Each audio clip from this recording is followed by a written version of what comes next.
الرحمن علم الحمد لله رب العالمين والصلاة والسلام على نبينا محمد وعلى آله وصحبه ومن تبعهم بإحسان إلى يوم الدين. أما بعد، رب اشرح لي صدري ويسر لي أمري واحلل عقدة من لساني يفقه قولي رب زدني علما. معزز سامعین، کل آخری درس میں ہم لوگوں نے سورہ اعراف میں جو وارد اہم مضامین ہیں اس کا ذکر سنا، اور سورہ اعراف میں جو آخری مضامین کے اعتبار سے 4 واقعات یا 4 نبی کے واقعہ کا ذکر ہوا، اس میں سے سب سے آخری نبی شعیب علیہ السلام ہیں۔ اللہ رب العالمین نے ان کے قوم کا ذکر کیا، اور ان کے قوم میں جو سب سے قبیح برائی پائی گئی اس کا بھی ذکر کیا۔ کہا کہ تم جو ہے ناپ اور تول میں کمی نہ کرنا، اور لوگوں کی چیزوں کو کم کر کے نہ دینا، اور زمین میں جو ہے فساد نہ برپا کرنا، کیونکہ ایسا کرنا تمہارے لیے بہتر ہے اگر تم ایمان رکھتے ہو۔ سورہ اعراف میں جو واقعات یعنی جن انبیاء کرام علیہ السلام کے تذکرے موجود ہیں، ان میں موسیٰ علیہ السلام کا ذکر سب سے تفصیلی اللہ رب العالمین نے یہاں پہ ذکر کیا ہے۔ اور سورہ اعراف کے جو اہم مضامین ہیں ان میں سے ایک اہم مضمون یہ ہے کہ انسان اگر اپنی زندگی میں برکت چاہتا ہے، اور ہر انسان کو اس کی زندگی میں برکت چاہیے، اسباب میں جو ہے برکت چاہیے، انسان کی زندگی میں برکت چاہیے، رزق میں برکت چاہیے، آل و اولاد میں برکت چاہیے، تو گویا کہ ایسی صورت میں اس کے اسباب اختیار کرنے ہوں گے، اس کے اسباب اپنانے ہوں گے۔ اللہ رب العالمین نے یہاں برکت کے 2 بنیادی اسباب کا ذکر فرمایا ہے۔ اللہ نے فرمایا کہ اگر بستی والے ایمان لاتے ہیں اور اللہ کا تقوی اختیار کرتے ہیں تو ایسی صورت میں اللہ رب العالمین آسمان و زمین کی برکتیں ان پر کھول دے گا۔ وَلَوْ أَنَّ أَهْلَ الْقُرَىٰ آمَنُوا وَاتَّقَوْا لَفَتَحْنَا عَلَيْهِمْ بَرَكَاتٍ مِّنَ السَّمَاءِ وَالْأَرْضِ۔ گویا کہ انسان جو ہے نا کام کرتا ہے، اس کا کام ختم نہیں ہوتا ہے، روپے پیسے تو آتے ہیں لیکن وہ باقی نہیں رہتا۔ ہاں، یا اس طریقے سے بال بچوں میں کوئی برکت نظر نہ آ رہی ہو، تو گویا کہ بنیادی طور پر ہمیں ان دونوں اسباب کی طرف توجہ دینی چاہیے، اور اپنی زندگیوں میں ان اسباب کے سلسلے میں غور کرنا چاہیے کہ کیا یہ سبب ہمارے پاس پایا جاتا ہے یا نہیں۔ اور دوسری بات جو انسان کو یہاں پہ یاد رکھنے کی ہے، ہمیں یاد رکھنے کی ہے، وہ یہ کہ ہم جو نیک بھی کام کرتے ہیں، ہم جو بھی نیک کرتے ہیں اور جو بھی اچھائی کا کام کرتے ہیں، اس کا انشاءاللہ آخرت میں فائدہ تو ضرور ہوگا اگر ہمارے نیتیں ہمارے نیتوں میں اخلاص ہے، اگر ہم مخلص ہیں۔ لیکن اللہ کا کرم دیکھیے کہ اللہ سبحانہ و تعالیٰ آخرت میں بدلہ دینے سے پہلے نیک اعمال کا کچھ نہ کچھ فائدہ دنیا ہی میں دے دیتا ہے۔ آپ اسی آیت میں غور کریں، تقوی اختیار کرنا گویا کہ نیکی کا کام ہے، ایمان لانا نیکی کا کام ہے، کل آخرت میں فائدہ ہو اس سے پہلے اللہ رب العالمین نے کہا کہ اگر وہ ایمان لاتے ہیں اور تقوی اختیار کرتے ہیں تو اللہ سبحانہ و تعالیٰ اس پر آسمان و زمین کی برکتیں کھول دے گا۔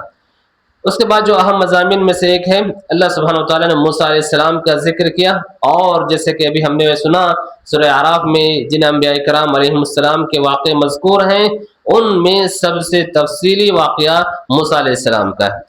اور اس کی وجہ یہ ہو سکتی ہے کہ اہل ایمان یا مسلمانوں میں جو مسلمانوں سے سب سے زیادہ جنت میں جانے والے ہوں گے یہی لوگ ہوں گے، یا ان میں مسلمانوں میں جو ہے بہت حد تک قربت پائی جاتی ہے، ان کے واقعات کو ذکر کر کے اللہ کے نبی صلی اللہ علیہ وسلم کو تسلی دی جا رہی ہے کہ آپ کے قوم کے لوگ بھی آپ پر ایمان نہیں لاتے ہیں، آپ سے مختلف قسم کے سوالات و مطالبات رکھتے ہیں، آپ کو مایوس ہونے کی ضرورت نہیں ہے۔ یہی صحیح حال تمام ہی انبیاء کرام علیہ السلام کا ہے، اور اللہ کے نبی العزم پیغمبروں میں سے اللہ کے نبی موسیٰ علیہ السلام کا بھی واقعہ ہے۔ اس لیے ایک مناسبت سے اللہ کے نبی صلی اللہ علیہ وسلم نے فرمایا کہ اللہ تعالیٰ موسیٰ علیہ السلام پر رحم کرے، ان کو مجھ سے زیادہ تکلیف ہوئی پھر بھی انہوں نے جو ہے نا صبر سے کام لیا۔ قوم کے لوگ ایمان لانا چاہتے ہیں یا ایمان سے بھاگنا چاہتے ہیں تو مختلف انبیاء کے قوم کے لوگوں نے ان سے نشانیوں کا مطالبہ کیا، ان سے علامتوں کا مطالبہ کیا کہ اگر واقعی آپ اللہ کے سچے نبی ہیں، آپ جو ہے کوئی نشانی لے کر کے آؤ، کوئی پہچان لے کر کے آؤ اگر آپ سچے ہیں۔ لیکن جیسے ہی ان کے پاس انبیاء کرام علیہ السلام اللہ کی طرف سے نشانیاں لے کر کے آ جاتے تو پھر وہ ایمان لانے سے جو ہے رک جاتے تھے۔ یہاں پہ بھی موسیٰ علیہ السلام سے معجزات کا جب مطالبہ ہوا تو انہوں نے دو اپنی نشانیاں بیان کی، دو نشانیاں اپنی دکھلائیں، پھر لوگوں نے کہا کہ یہ تو جادو ہے۔ اور موسیٰ علیہ السلام کا مقابلہ کرنے کے لیے جادوگروں کا جو ہے جادوگروں کو اکٹھا کیا گیا۔ اللہ سبحانہ وتعالیٰ کے فضل و کرم سے جادوگروں کا موسیٰ علیہ السلام نے مقابلہ کیا، حق غالب ہوا، نتیجہ یہ نکلا کہ سارے کے سارے جادوگر جو ہے ایمان لے آئے اور جو ہے کہا کہ ہم رب العالمین پر ایمان لاتے ہیں جو موسیٰ اور ہارون کا رب ہیں۔ فرعون جو ہے یہ دیکھ کر کے جو ہے سٹپٹا گیا اور جو ہے دھمکی دی۔ یہاں ہم سب کے لیے درس یہ ہے کہ ایمان والوں کے لیے یہ دھمکیاں، یہ جو ہے آزمائشیں، یہ پریشانیاں ایمان والوں کو ایمان کی راہ میں رکاوٹ نہیں بنتے ہیں۔ ایمان والوں کو ان کے دین سے یہ آزمائشیں نہیں پھیر سکتی ہیں۔ آزمائشیں کتنی ہی کیوں نہ آ جائیں، ایمان والا اپنے ایمان پر جو ہے ثابت قدم رہتا ہے۔ فرعون نے ان کو دھمکی دیتے ہوئے کہا کہ تمہارے ہاتھ پیر جو ہے نا مخالف سمت سے کاٹ دوں گا، اور قرآن میں دوسری جگہ جو ہے مذکور ہے کہ تم کو تو کھجور کے تنوں میں سولی پہ لٹکا دوں گا۔ لیکن اس کے باوجود یہ جادوگر جو موسیٰ علیہ السلام کا مقابلہ کرنے آئے تھے اور جب موسیٰ علیہ السلام پر ایمان لے آئے تو کہا کہ تمہارے ان دھمکیوں کی کس کو پرواہ ہے، تمہارے ان دھمکیوں سے ہماری دنیا بگڑ سکتی ہے لیکن آخرت کا کوئی نقصان نہیں ہوگا۔ اس میں ہم سب کے لیے عبرت ہے کہ ایمان لانے کی راہ میں انسان کو آزمایا ہی جائے گا، جیسے کہ اللہ رب العالمین نے سورہ غالباً روم میں ذکر کیا ہے، الف لام میم حسب الناس ان یترکوا ان یقولوا آمنا وهم لا یفتنون۔ ایمان لائے ہیں، ایمان قبول کیا انہوں نے، ایمان لانے کے بعد آزمائش نہیں آئیں گے، لوگوں نے ایسا سمجھ لیا ہے کیا؟ ایسا گویا کہ نہیں ہو سکتا ہے۔ ایمان والوں کو آزمانا، ایمان والوں کو امتحان میں مبتلا کرنا، یہ اللہ رب العالمین کا قانون ہے، اللہ رب العالمین کی جو ہے سنت ہے۔ فرعون اور اس کے قوم پہ اللہ رب العالمین کا عذاب آیا جب انہوں نے موسیٰ علیہ السلام پر ایمان لانے کے نہیں لائے، تاکہ یہ عذاب انہیں اپنی سرکشیوں سے باز رکھ سکیں، لیکن یہ عذاب ان کو باز نہیں رکھ پائے۔ ان عذاب کے باوجود جو ہے یہ لوگ ایمان نہیں لائے۔ اللہ رب العالمین نے تقریباً یہاں پہ 7 عذاب کا ذکر کیا ہے، کہا کہ اللہ رب العالمین نے انہیں قحط سالی میں مبتلا کر دیا، پھلوں میں کمی آ گئی، اور ایسے ہی ان پہ طوفان بھی بھیجا، ٹڈی، کھٹمل، مینڈک، خون اور اس طرح کے عذاب میں اللہ رب العالمین نے مبتلا کیا۔ اور ان کو موسیٰ علیہ السلام کی صداقت کا یقین تھا، اسی لیے موسیٰ علیہ السلام سے ان فرعونیوں نے درخواست کی کہ اے موسیٰ تم دعا کرو کہ ان عذاب کو اللہ رب العالمین ہم سے ٹال دے، اور عذاب اگر ٹل گیا تو پھر ہم تم پر جو ہے ایمان لے آئیں گے اور بنو اسرائیل کو بھی چھوڑ دیں گے۔ لیکن اللہ رب العالمین نے جب ان سے عذاب کو دور کر دیا تو اپنے وعدے سے وہ لوگ مکر گئے۔ یہاں ایک ایمان والے کو یاد رکھنا چاہیے کہ اللہ سبحانہ وتعالیٰ کی مدد ضرور آتی ہے۔ بنو اسرائیل جن پہ فرعون نے دنیا جہان کا جو ہے ظلم و ستم جو ہے جاری رکھا، ان کے لوگوں کو ستایا، تکلیف دیا، سب کچھ کیا، ایک وقت آیا کہ اللہ سبحانہ وتعالیٰ نے انہیں پانی میں ڈبو دیا اور بنو اسرائیل کو ان کا وارث بنا دیا۔ اس سے ہم سب کے لیے ہی درس ہے کہ اللہ کی مدد ضرور آتی ہے، اور اللہ اگر اپنی مدد بھیجنے میں تاخیر کرتے ہیں اس میں بھی کوئی نہ کوئی حکمت اور کوئی نہ کوئی مصلحت پنہاں ہوتی ہے۔ بنو اسرائیل کی یہ قوم مصر سے جو ہے فلسطین جا رہی تھی، وہاں پہ جو ہے کچھ لوگوں کے پاس سے گزر ہوا تو دیکھا کہ وہ بتوں کی عبادت کر رہے۔ وہاں موسیٰ علیہ السلام سے عجیب و غریب مطالبہ کیا اور کہا کہ جیسے ان کے معبود ہیں ہمارے بھی معبود جو ہے آپ مقرر کر دو، متعین کر دو۔ موسیٰ علیہ السلام جو ہے سخت ناراض ہوئے، اور یہی آیت، یہی بات اللہ کے نبی صلی اللہ علیہ وسلم نے صحابہ کرام رضوان اللہ علیہم اجمعین سے کہی تھی جب جو ہے آپ صلی اللہ علیہ وسلم غزوہ طائف کے لیے جا رہے تھے۔ صحابہ کرام رضوان اللہ علیہم اجمعین کا گزر ایک درخت کے پاس سے ہوا جسے ذات انواد کہا جاتا ہے، تو صحابہ چونکہ ابھی نئے ایمان لائے تھے فتح مکہ کے موقع سے، انہوں نے بھی اسی طرح کا مطالبہ کر دیا کہ جیسے یہ مشرکین کے لیے ایک درخت ہے جس سے وہ تبرک حاصل کرتے ہیں، وہاں تلواریں لٹکاتے ہیں، اے اللہ کے نبی ہمارے لیے بھی ایسا کچھ متعین کر دیجئے۔ اللہ کے نبی سخت غصہ ہوئے، آپ نے سبحان اللہ کہا اور کہا کہ تمہارا یہ مطالبہ ویسے ہی ہے جیسے کہ موسیٰ علیہ السلام نے کہا تھا اجعل لنا الہا کما لہم آلہہ۔ موسیٰ علیہ السلام کو پھر اللہ رب العالمین نے اپنے دیدار کے لیے اللہ رب العالمین نے جو ہے موقع دیا کہ وہ آئیں اور تورات لے کر کے جائیں۔ اسی جگہ پہ موسیٰ علیہ السلام نے اللہ تعالیٰ کو دیکھنے کی خواہش ظاہر کی، لیکن دنیا کے ان آنکھوں سے کوئی بھی اللہ رب العالمین کو نہیں دیکھ سکتا ہے۔ اور یہ اللہ کی رؤیت اور اللہ کا دیدار مومنوں کو جنت میں جو ہے اللہ کا دیدار اور اللہ کی رؤیت حاصل ہوگی، اور اس سے بڑی لذت کوئی نہیں ہوگی جنت کی۔ اللہ رب العالمین جنت کی جو سب سے بڑی نعمت اور لذت ہوگی گویا کہ اللہ رب العالمین کی رؤیت ہوگی۔ اللہ سبحانہ وتعالی ہم سب کو اللہ کی رؤیت اور دیدار سے جو ہے سرفراز فرمائے، ہمیں محروم نہ کرے۔ بنو اسرائیل کی جو خرابیاں ہیں اس کا ذکر ہوا کہ موسیٰ علیہ السلام جو ہے جب گئے تھے تورات لینے کے لیے، یہ بچھڑے کی انہوں نے پرستش کرنی شروع کر دی، اور جب موسیٰ علیہ السلام آئے تو افسوس کا اظہار کیا، اور جو ہے پھر سے جو ہے توبہ اور مغفرت کے بعد جو ہے ان کی گویا کہ مغفرت ہو گئی۔ یہاں اللہ رب العالمین نے نبی کریم صلی اللہ علیہ وسلم کا ذکر فرمایا ہے کہ جو لوگ نبی کی اتباع کرتے ہیں، اور یہ وہ ہیں جن کا تذکرہ وہ اپنی کتابوں میں پاتے ہیں، انجیل میں پاتے ہیں، تورات میں پاتے ہیں، اور اس نبی کی جو علامتیں ہیں چند علامتیں بھی وہ اپنے تورات انجیل میں پاتے ہیں کہ یہ نبی انہیں اچھائی کا حکم دیتے ہیں، برائی سے روکتے ہیں، طیبات یعنی پاک چیزوں کو ان کے لیے حلال قرار دیتے ہیں، اور خبیث چیزوں کو ان کے لیے حرام قرار دیتے ہیں، ان سے بوجھ کو اور بیڑیوں کو اتار پھینکتے ہیں۔ یہ ساری صفات دیکھ کر کے وہ نبی پر ایمان لے آتے ہیں، تو یہ اس نبی کی عظمت کی علامت ہے، اس نبی کے کمال کی علامت ہے۔ اور جب نبی اتنا عظیم ہو تو اس نبی کا پیغام بھی اتنا ہی عظیم ہوگا۔ اللہ نے بتایا کہ اے نبی آپ اعلان کر دیجئے، قل یا ایھا الناس انی رسول اللہ الیکم جمیعا۔ نبی جو ہے نا یہ تمام دنیا والوں کے لیے ہے، اسی لیے اب اللہ کے نبی صلی اللہ علیہ وسلم کی بعثت کے بعد کوئی بھی دین کا ماننے والا ہو، یہودی کو ماننے والا ہو، عیسائی کو ماننے والا ہو، یا کسی بھی مذہب کو ماننے والا ہو، اور وہ سمجھ رہا ہو کہ ان کا دین برحق ہے، اگرچہ کہ دلیل ہے یا نہیں بات دوسری ہے، اللہ کے نبی نے بتایا کہ یہودی میرے بارے میں سنیں، نصرانی میرے بارے میں سنیں، اور مجھ پر ایمان نہ لائے تو ایسے لوگ سب کے سب جو ہے جہنمی ہوں گے۔ اللہ رب العالمین نے یہودیوں کے 12 قبیلوں کا ذکر کیا، اور ان 12 قبیلوں کو جو اللہ نے ان پہ خاص انعام کیا تھا اس کا بھی ذکر کیا۔ ان کے پانی کا مسئلہ بڑا ہی آسانی سے حل کر دیا۔ موسیٰ علیہ السلام کے ایک لاٹھی مارنے کے سبب 12 چشمے پھوٹ پڑے، اور سب کو پانی پینا بڑا ہی آسانی سے نصیب ہو گیا، لیکن انہوں نے ان کی قدر نہ کی۔ اللہ سبحانہ وتعالیٰ نے یہاں پہ اصحاب السبت کا بھی ذکر کیا ہے، یعنی سنیچر کے دن جو مچھلی کا شکار نہ کرنے کا حکم تھا، لوگ اس میں حیلہ بہانہ کر کے، یہ بنو اسرائیل کی قوم سنیچر کے دن بھی مچھلی شکار کرنے سے وہ باز نہیں آتے تھے۔ اللہ رب العالمین نے ان کے اس حیلہ بہانہ کرنے کے سبب انہیں جو ہے ان کے قوم کے لوگوں نے انہیں نصیحت کی، لیکن جب بھی باز نہیں آئے تو انہیں جو ہے ان پہ سخت عذاب نازل ہوا۔ یہاں ہم سب کے لیے عبرت کا مقام یہ ہے کہ برائی سے روکنا، غلط کام پہ تنبیہ کرنا، اور برائیوں سے جو ہے باز رکھنے کی کوشش کرنا، یہ امت کے ہر فرد کی ذمہ داری ہے، ان کی طاقت کے اعتبار سے، ان کی حیثیت کے اعتبار سے۔ اگر کوئی یہ کہے کہ میری برائی سے روکنے سے فائدہ نہیں ہوتا ہے، وہ مانتے نہیں ہیں، تو میں برائی سے کیوں روکوں؟ اللہ نے جواب دیا کہ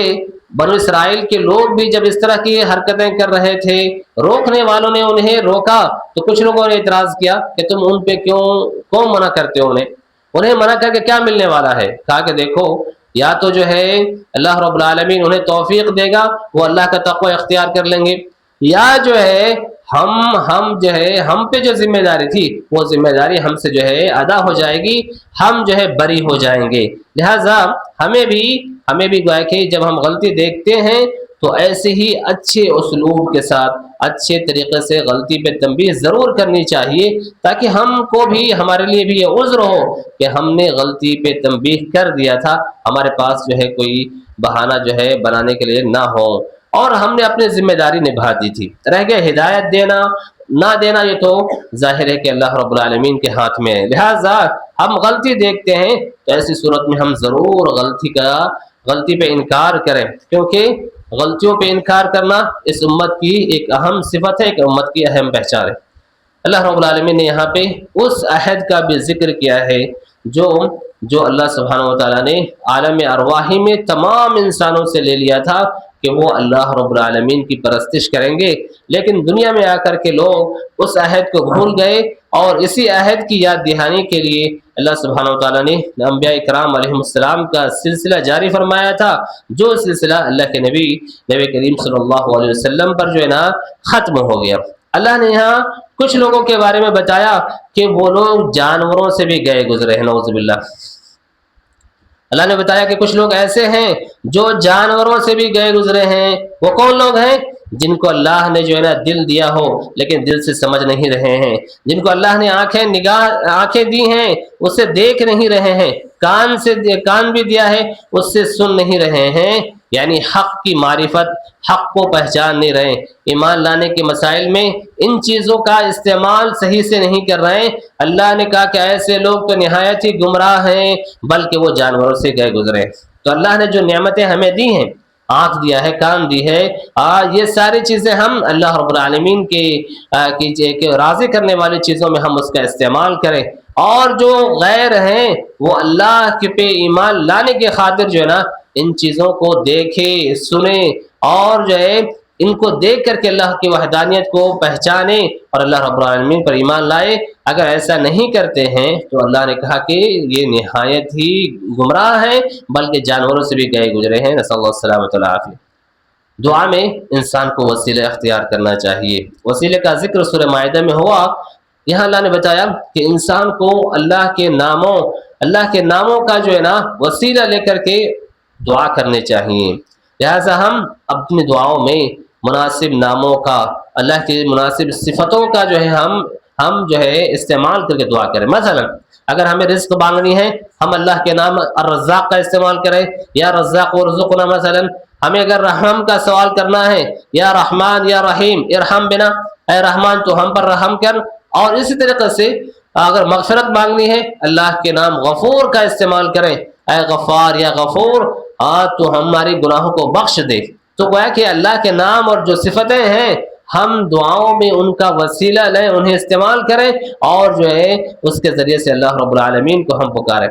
قیامت کا مسئلہ، قیامت تو ضرور قائم ہوگی، لیکن کب قائم ہوگی یہ کسی کو پتہ نہیں ہے، اللہ رب العالمین ہی کے پاس اس کا خاص علم ہے۔ جبرائیل علیہ السلام بھی آپ صلی اللہ علیہ وسلم سے پوچھے تھے تو آپ نے کہا کہ مل مسئول عنہا بأعلم من السائل، آپ جس سے پوچھ رہے ہیں پوچھنے والے سے زیادہ پوچھے جانے والے کو بھی پتہ نہیں ہے۔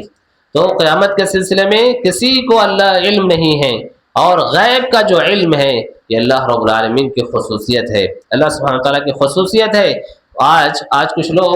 نبی کے بارے میں یہ عقیدہ رکھتے ہیں مسلمانوں میں سے کہ اللہ کے نبی صلی اللہ علیہ وسلم غیب جانتے ہیں، حالانکہ متعدد آیتیں گزر چکی ہیں، یہاں پہ بھی اللہ رب العالمین نے اس مضمون کو دہرایا ہے کہ اللہ کے نبی صلی اللہ علیہ وسلم غیب نہیں جانتے ہیں، اور نہ اپنے لیے فائدے اور نقصان کے مالک ہیں۔ اگر اللہ کے نبی غیب جان رہے ہوتے تو کہتے ہیں کہ اگر میں غیب جانتا تو میں بہت زیادہ جو ہے خیر کر لیتا، مجھے کوئی تکلیف نہیں پہنچتی۔ لہٰذا ہم یہ عقیدہ رکھیں کہ نبی غیب جانتا ہے تو یہ تو عقیدہ بالکل قرآن کے اور نبی صلی اللہ علیہ وسلم کے سنت کے جو ہے منافی ہے۔ اللہ نے بتایا کہ صرف بتوں کی عبادت کرنا شرک نہیں ہے، یعنی بتوں کی، پتھروں کی عبادت کرتا ہو، صنم کی عبادت کرتا ہو، یہی شرک نہیں ہے۔ شرک کی اور بھی شکلیں ہیں، اس کے ذریعے سے بھی انسان مشرک ہو سکتا ہے۔ جیسے کوئی آدمی کسی زندہ کی عبادت کرے، کسی انسان کی یا کسی ولی کی عبادت کرے، یہ بھی گویا کہ شرک ہے، اس سے بھی انسان اسلام سے باہر ہو جاتا ہے۔ قل، اللہ نے فرمایا ان الذین تدعون من دون اللہ عباد امثالکم، جس کو تم اللہ کے علاوہ پکار رہے ہو وہ تو تمہاری طرح انسان ہے۔ گویا کہ انسانوں کو پکارنا، انسانوں کی عبادت کرنا، یہ بھی انسان کو جو ہے نا شرک تک جو ہے لے جاتا ہے اور اسلام سے باہر کر دیتا ہے۔ اللہ نے یہاں ہمیں چند اخلاق بتائے ہیں کہ انسان کو معاف کر دینا چاہیے، بھلائی کا حکم دینا چاہیے، اور جو لوگ نادان ہیں اس سے ہم اعراض کریں، اس سے ہم بڑی عافیت میں رہیں گے۔ اگر ہم معاف کر دیتے ہیں ہم بڑی عافیت میں رہیں گے۔ ہم جو ہے جاہلوں سے اعراض کر لیتے ہیں، ہم کو بہت ہی سکون آئے گا، الجھنے کے بجائے جہاں ہم معاف کر سکتے ہیں وہاں ہمیں ضرور جو ہے معاف کر دینا چاہیے۔ اللہ رب العالمین نے شیطان کی طرف سے آنے والے وسوسوں کا ذکر کیا ہے کہ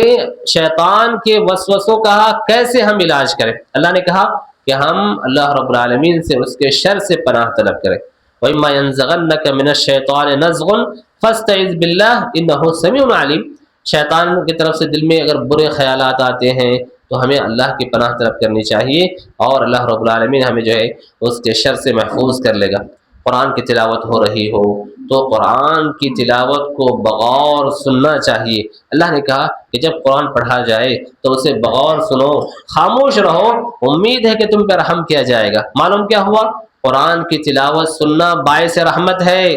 قرآن کی تلاوت سننا باعث رحمت ہے۔ ہم اپنے کاموں میں مشغول ہوتے ہیں، اور تو ایسی صورت میں ہم موبائل وغیرہ کے ذریعے سے قرآن کی تلاوت جو ہے سن سکتے ہیں۔ اللہ رب العالمین نے اپنے نیک بندے فرشتوں کے بارے میں بتایا کہ وہ اللہ کے نہایت ہی مطیع و فرما بردار ہوتے ہیں، اللہ کی عبادت سے کبر نہیں کرتے، ہمیشہ اللہ کی تسبیح و تحمید میں لگے ہوئے رہتے ہیں اور اللہ کے لیے سجدہ کیا کرتے ہیں۔ لہٰذا اللہ کے نیک بندوں کو انسانوں میں سے بھی ایسے ہی کرنا چاہیے، اللہ کی عبادت میں لگے رہنا چاہیے۔ اس طریقے سے سورہ اعراف کا یہاں پہ اختتام ہوتا ہے۔ اس کے بعد جو سورہ ہے وہ سورہ انفال ہے،